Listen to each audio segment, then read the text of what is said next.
Okay,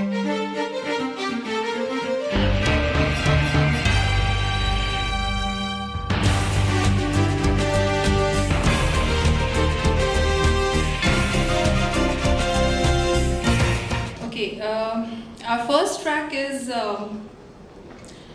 integrated framework of HR and business processes.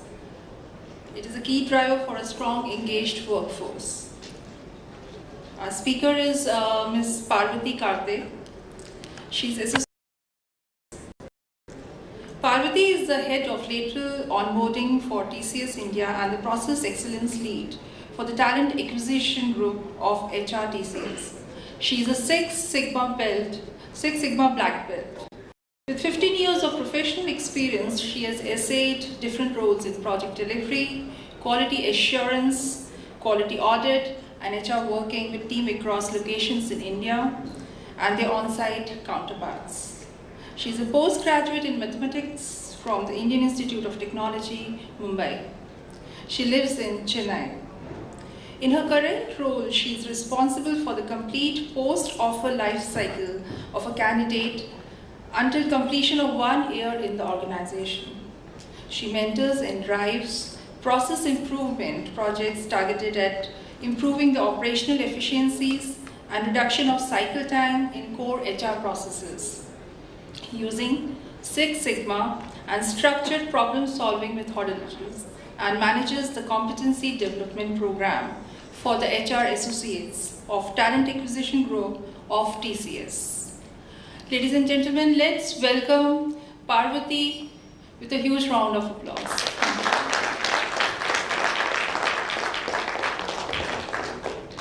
Hi everyone. Hello. Can you hear me? Can you hear me through the mic? Yes. Okay, great. So let me give you the good news. I have only 8 slides. So you can bear with me. 8 slides before lunch doesn't require too much carbohydrates. Right? I think your tea will suffice. The sugar in the tea, that's about 18 calories. So I'm going to talk to you about an HR topic. But this is not pure HR, in case I'm disappointing some of you. This is about HR and business processes. So I have a very complicated title here. I've put in 2 minutes just to explain the title to you. Integrated. Integrated means handshake. Framework, which talks about the entire way, structure. So when I bring framework, I'm not limiting myself to an IT organization. It could be a manufacturing organization. It could be pharma, life sciences. You can be from any industry. We are talking about the framework here. So an integrated framework of HR, that's the people element, and business process. So on one side we have the business answerable to the customer to make profits. On the other side you have the HR providing you the people who do the work to bring those profits. So how can these two handshake together and then drive what we call as a strong, engaged workforce? Workforce basically means the people of the company. So how do we have an integrated framework of HR and business processes? How do we create that framework so as to have it as a key driver for a strong, engaged workforce? Is the topic clear? What you're going to listen, is that clear? Yeah. Okay, great. Now, why do we need to know how to bring a strong, engaged workforce? That's the theme of this conference. Experiencing certainty in uncertain times. Recall all the earlier speakers who spoke to you today and yesterday, all of them stressed on skills, people, talent, right? So it's important for us to have a motivated workforce.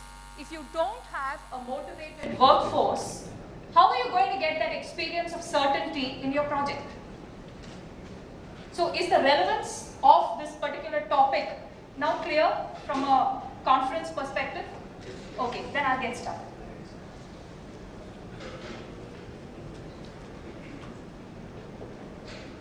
It's my duty to keep you engaged for 30 minutes. So in case you're not feeling engaged, please raise your hand and tell me, Okay, I would like to go with the flow that is with your flow. I'm going to talk to you about basic project management challenges which all of us face on a day-to-day basis. And project management is not just about executing a software project, it could be whatever you're doing. An event that you have at home is also project management. Somebody in one of the earlier speeches said that he was doing a work breakdown structure for his daughter's wedding. That's also project management, isn't it? So I'm going to start with challenges. Then I'm going to define what is an engaged workforce for you so that we are all on the same page as far as the definition of engagement is concerned. From that, we will elicit 3 fundamental approaches that have worked for us, which I'd like to share with you. That's your takeaway. So when you take these 3 ideas from us or these approaches which have worked for us, maybe one of them might be implementable in your organization. So that's what I would like to cover. Those are the bullet points of making recruitment a productivity driver, business involvement, and creating the right ecosystem. And lastly, I would also like to tell you from an industry perspective, where are we heading and where things are going forward. So that's the agenda for the next 30 minutes. How many of you here in this room have gone asking for people to the support groups? Where are the people to do the project? I'm getting delayed. Where are the people? If not people, you've gone asking your raw material team, the team which is supposed to provide the raw material, I have not got the parts yet to make the car. So how am I going to proceed? How do I put it in the assembly line? The parts haven't come. So when you look at that project manager with spectacles there, with his head churning, that's the churn that goes through each project leader or project manager, micro, macro, account level, 2-member team, whatever it is. He's working with people, tools, technology, and processes. And hey, can anyone tell me who's that on the right-hand side? It's the customer, yeah. Those 3 people sitting there, okay? The one with the handshake and the coat, he's the customer, and the other 2 are the people who've delivered the project. So at the end of the day, whatever we do, project management, ABCD, standing on the leg, yoga, whatever, you take different approaches. But at the end of the day, you want to get customer satisfaction. Am I right? Okay. Customer satisfaction on measurables will be what?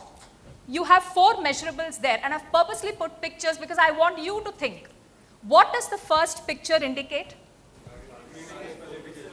Meeting specifications. Thank you, sir. Meeting specifications is a quality parameter. In any industry, quality is paramount. You may give something on schedule, fine, but did it meet the user requirements or not? That is the first step, right? What is the second one? Timelines. So did you deliver on time? I have to face my market. So did you give me something which I can launch to my market on time? What is number 3? Cost savings. What is the cost savings and the monetary value add that you brought to your customer on the table from your solution? Or did you actually land him with some 100 more production defects for which he has to do a maintenance project with you, right? And what is the number 4? Innovation.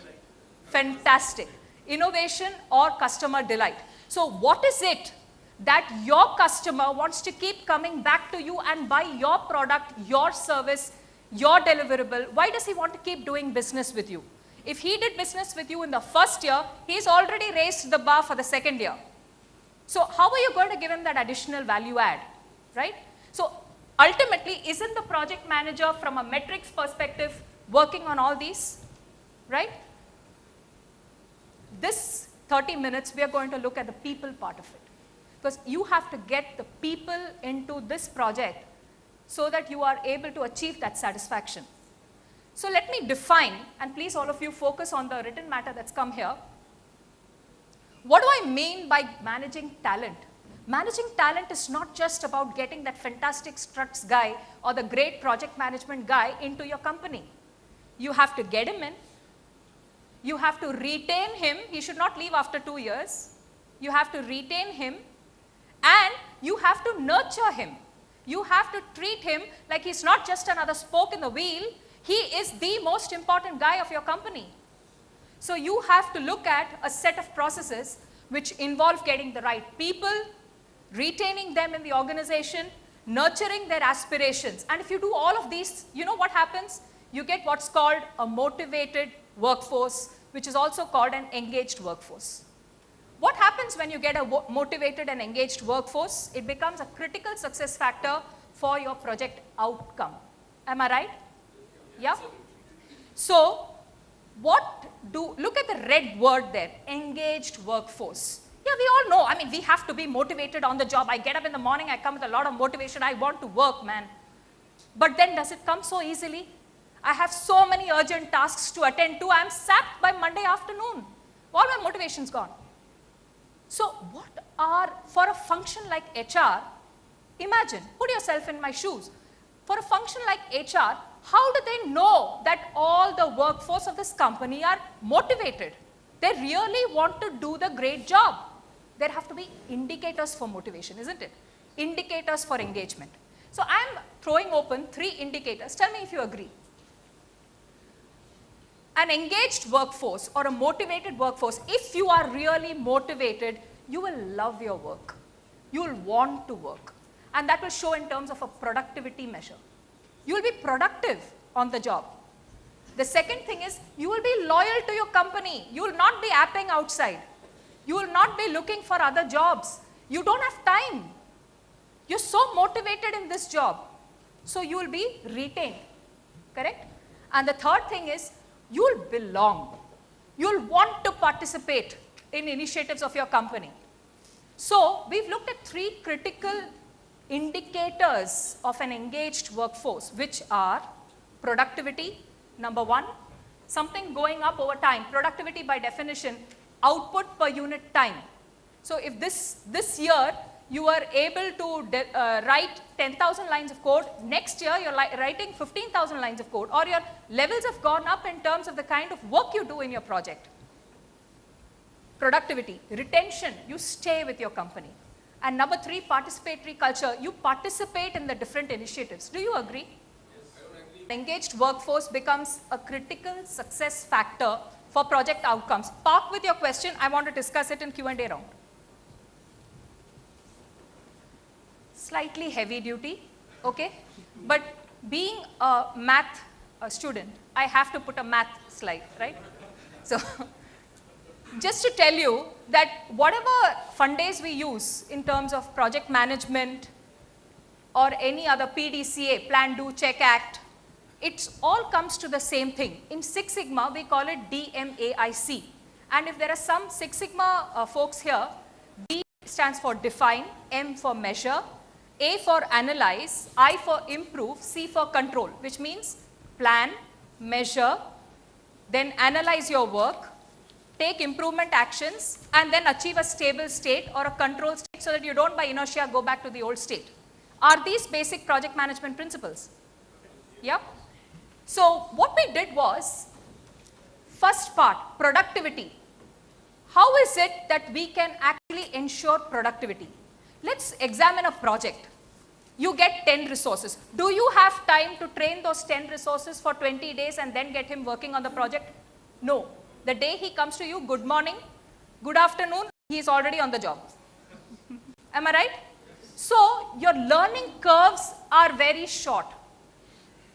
The expectation, therefore, as a business case which comes to a recruitment function is, hey, get me a person whom I can put on the job from day 1.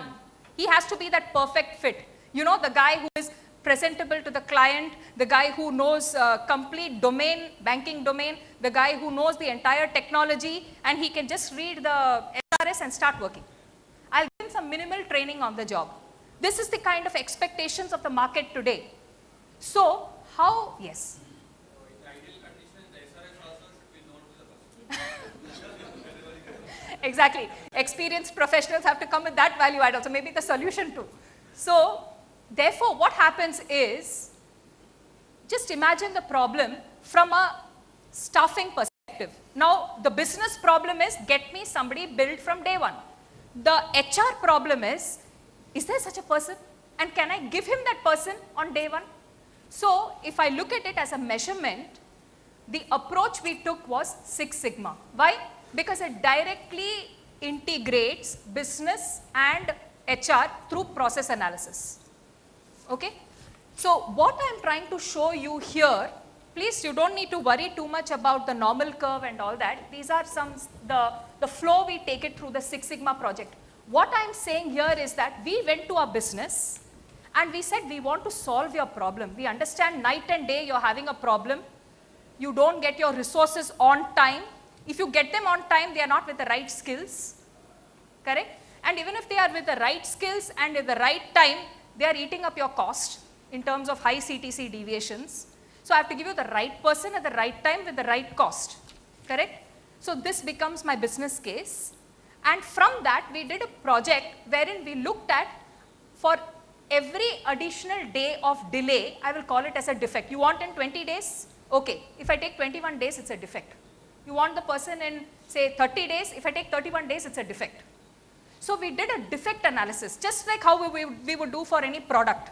Any launched product, if it's a defect, from a service perspective, we started calling it defects. And we did a lot of project management related principles we employed here. We did fishbone, we did Pareto, we did prioritization, we did simulation, we've done design of experiments, we've done pilot studies. We put all of that in our analysis and improve phase. And what I would like to show you as the chart on top, the black chart there, you can see a blue line coming down. If you see, the first point in the x-axis is 2011 and the last point in that x-axis is 2012. Okay?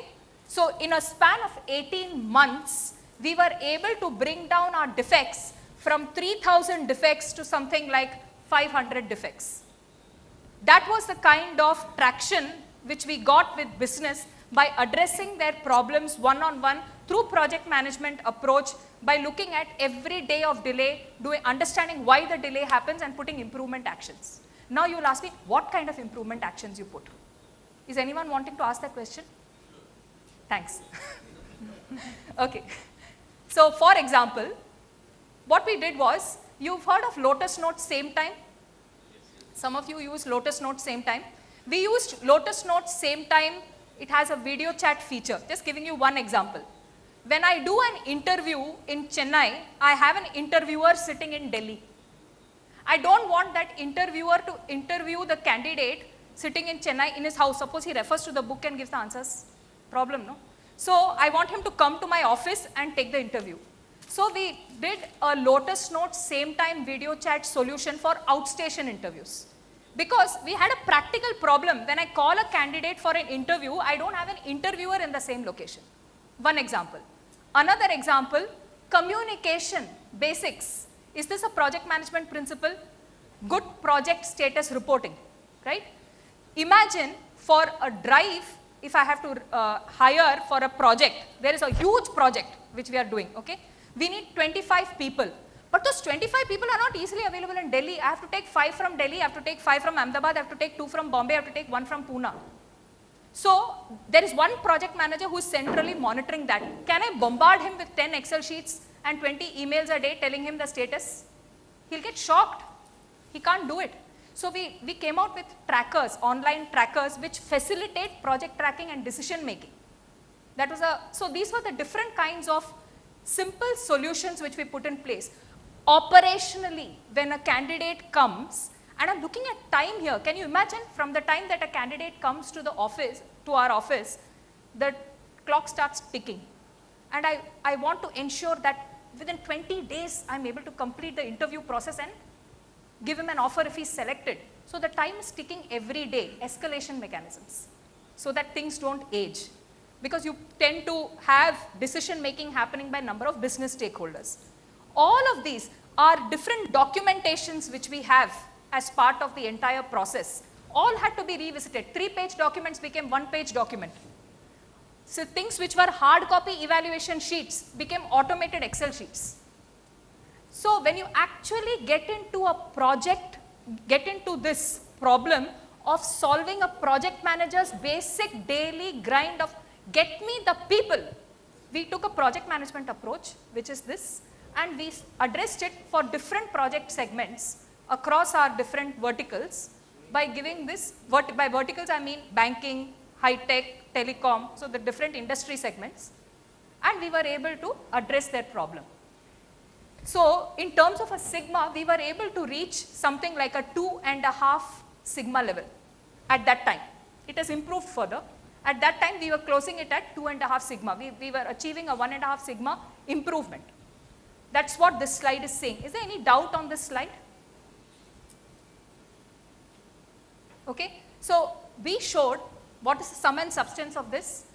If you have an business process which is about billing and revenue, right, resource utilization, you can link it to an HR process, which is the staffing function, by doing Six Sigma approach for bringing down defects. This is the first solution.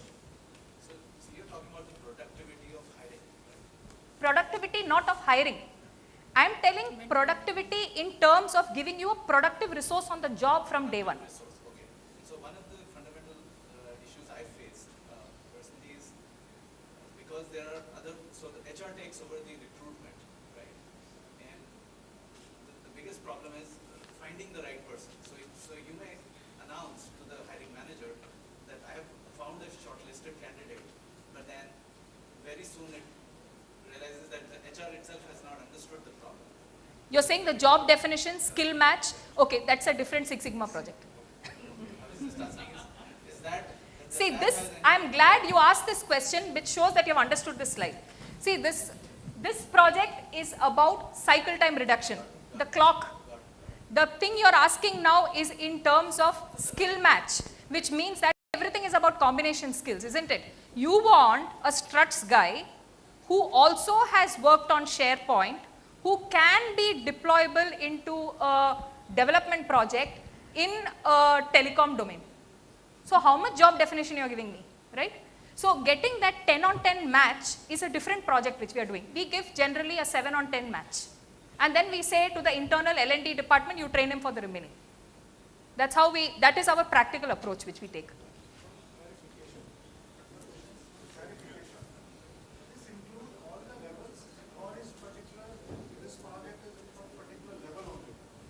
What do you mean by level?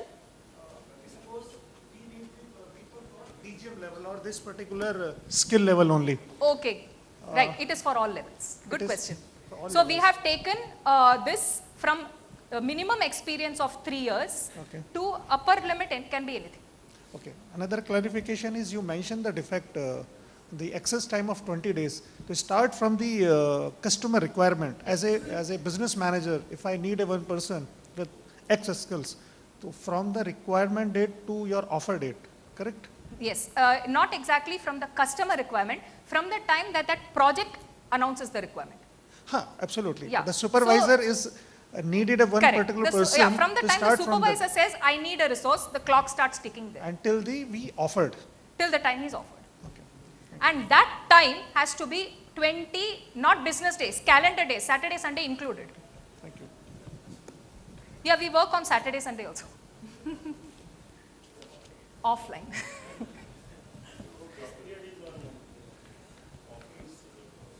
Can I go to the next slide? Okay. The second slide, which I want to tell you, excuse me, people at the back, are you concentrating? It's my responsibility to keep you engaged. So I'm responsible for you. Is it about only internal sourcing between your own functional departments, or is it about getting people from outside the company? It is about getting people from outside the company. Recruitment is about getting the talent from other companies. Yeah, we are getting, no, good question. See, I understand. Let me clarify here. 20 days was another, Correct. No, this 20 days, that is different. For that, the SLA is 7 days. Yeah, internal. So in case he fits your requirement, to get him from there to there, 7 days max. To get a release from there and put him here. But he does not exist so easily. Most of the time it comes from outside only. just one thing. How much is the total staff strength as of now? Your organization? Okay, it's 2,80,000. And how much do you source per annum? Okay, in a year we source close to, if you're asking for laterals, it would be about 10,000. Yes. Yes. But I'm telling you only for experienced, not campus. Campus would be another 25-30,000 engineers. And I'm not including mergers and acquisitions, and I'm not including those other smaller recruitments that we may do for strategic reasons. Yeah, yeah, okay. I think that's a good idea.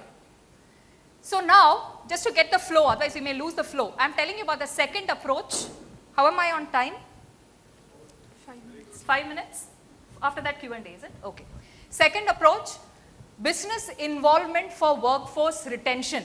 You remember the slide I showed you with the bucket and the water falling out? That was the pictorial representation of retention. We want to keep our people, we don't want them to go. Okay? But why will people stay with us? So for that, what we have done here, and this is a very interesting slide, you really need to understand this.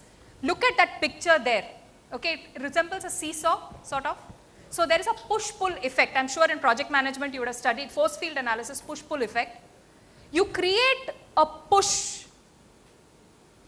by linking, please note, you create a push by linking deployment, that is how much time you are allocated, how much time you are actually doing projects, to salary, which is the variable compensation of the associate. Okay? So the business process here is the fact that you don't want to have a bench. You don't want to show this revenue utilization, the revenue realization that you have for your particular project. It should be good, correct? So, and effort utilization. So these are all business related metrics that we are looking at. The HR metric is about compensation. Now what we actually do is we see if you are allocated 85% of the time, and including your planned leaves, all that is included. Okay? So that much is considered as allocated. If the rest of the time, whatever bench period you have been, is linked to the variable compensation. So this creates a push factor in every associate to approach the staffing function and make sure that he gets allocated. That is one. But that's only like one side, now keeping the gun on the head. What are you doing to actually groom the person? That is the more important aspect. So the lower arrow that you see there, competency management processes, that is where we really invest the business time and effort. We have business heads who ensure that we are planning for the competency development, high potential people are being given special attention. You have learning and development programs specifically designed for technical stream, management stream, leadership stream. So by giving a mechanism to grow and at the same time creating a push factor to get allocated, we are able to ensure that the balance of allocation and deployment is maintained. That is the first element. The second element is about addressing your own capability. Now in this room itself, each one of you have a different capability. There is no comparison between anybody, correct? So how do you actually raise the bar for an associate and keep him motivated on the job every year on year through goals? For that, what we have done is, by creating a risk-taking culture, we put difficulty levels on the goals.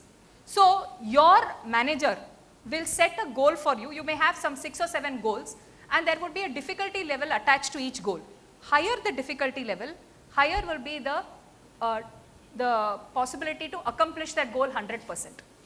So he knows, okay, this person has worked in this project for 7 years. Definitely this task should not take him that much time that it would take a novice to do. So he would put a difficulty level there. And that way we keep raising the bar for associates. We motivate. In addition to this, there is a complete supported rewards and recognition program. So for high achievement, for good performances, you get a monetary award in terms of rewards and recognition. That's the second bullet point. And the third one is about ensuring retention through online governance. Now, if you have in your company people joining you, however, even 10 people are joining you in a year, let's say, don't even look at big numbers. But those 10 people should feel welcome. Now. It's just like how you get married and go. How do you feel welcome in that house? So, any newcomer who joins your company has to feel welcome, and that first 1 year determines that welcome feeling. So for that, we have an online tool which tracks week-wise how you are proceeding to settle down in the company. And this is tracked by the HR team. It is governed on the ground by the business team. So if you, for example, have joined the company today, I know, and you are not working in the same location as me, you are working on site. I will track and see whether after 1 week you have had a manager meeting, after 2 weeks whether you have got a clarity on your role, after 1 month whether you have completed certain mandatory organizational courses.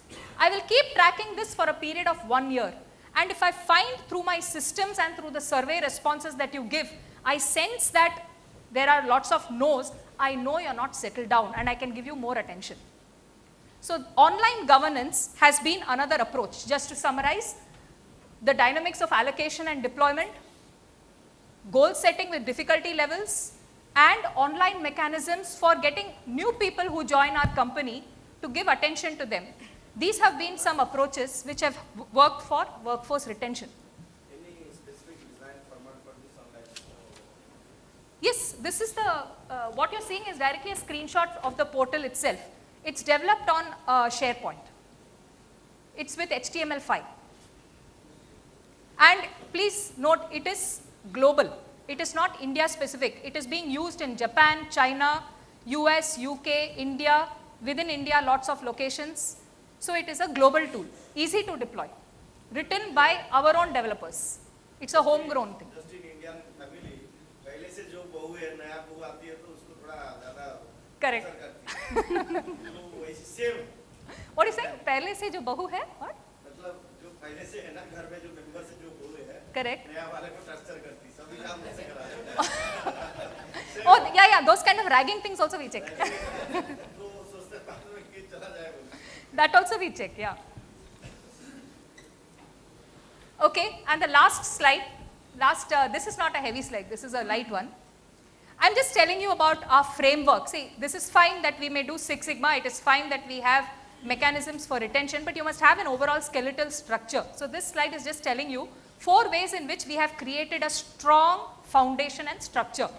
The first thing is about having, as you can see, an enterprise ERP, which means whatever processes are there today are all digitized. Everybody is moving towards a digital platform.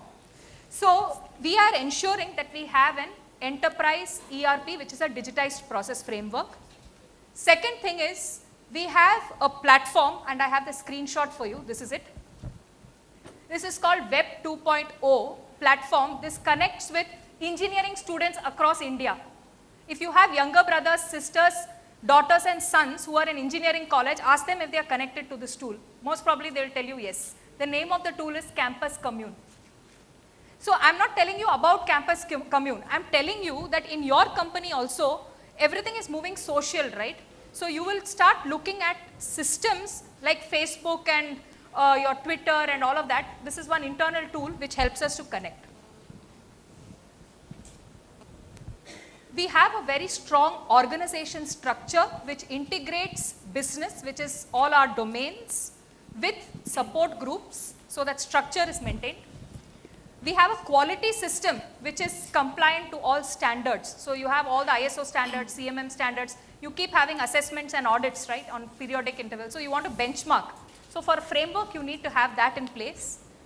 And lastly, everything today, the Gen Y, what we say, right, people born after 1982, the Gen Y group, very dynamic group. 75% of my company's workforce is Gen Y. And we have found what is that one thing which interests that young boy and the CEO. What is that one thing, you know? We have found it is running. Both of them are interested in running. On a lighter vein, so we found if I have to have an engagement initiative which engages him and me and her, it is fitness. So we have launched fitness as a very big and important step. I'm connecting it to the healthcare presentation we just saw. Wellness continuum, he spoke, and I smiled. So we have looked at fitness to realize the potential of the folks. So you need to have an engagement initiative for your company to handle the diversity and the diverse culture that you may have across your workforce. So that's it. And I will end on this parting note that what are the next steps? First presentation we heard yesterday, he talked about SMAC. Does anyone remember what SMAC stands for?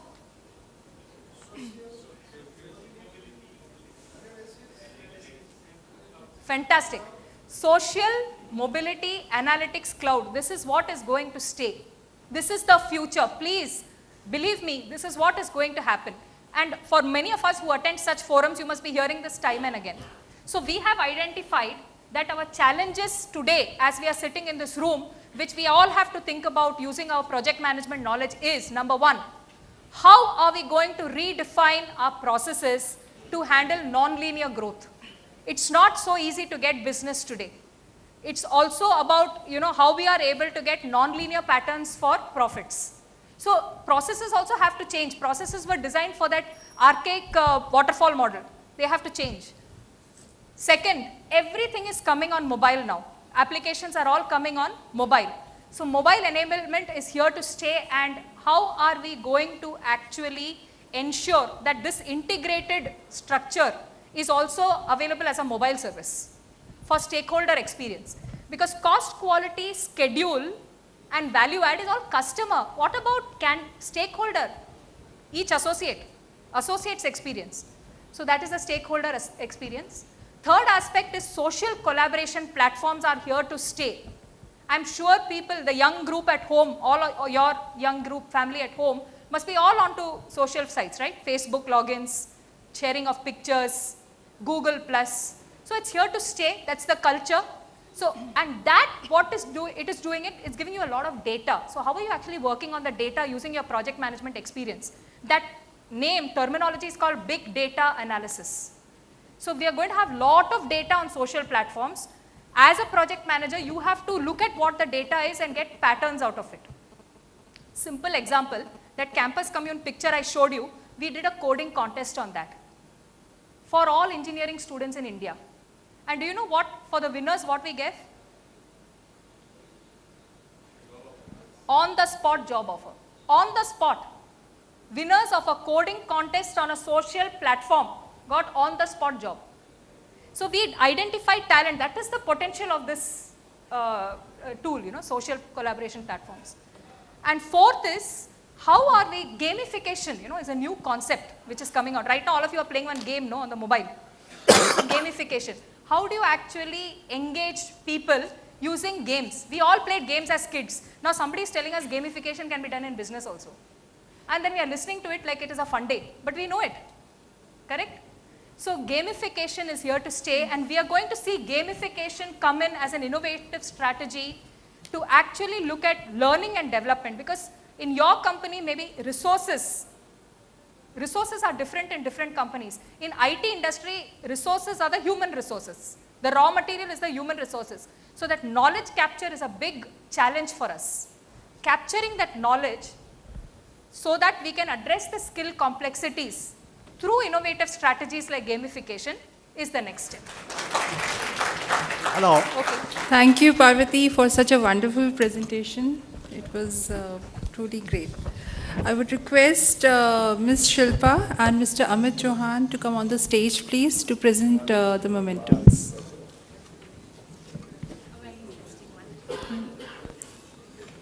Practical.